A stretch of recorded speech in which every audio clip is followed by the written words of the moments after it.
Ayah bapak-bapak balik di pasar, naik angkot, naik di tengah perjalanan gitu. Aya nu eureun, "Mang kiri."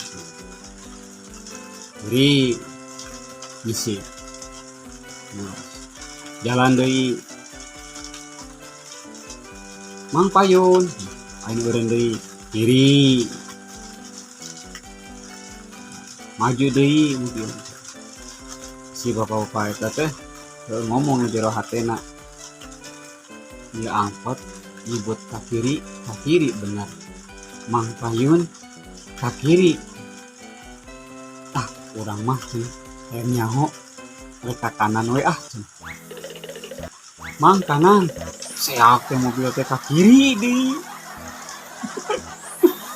Turun tah si bapana teh tewari ngomong, "Mang, pan dieu kuring teh cenah nyebutna ka kanan, naha ka kiri.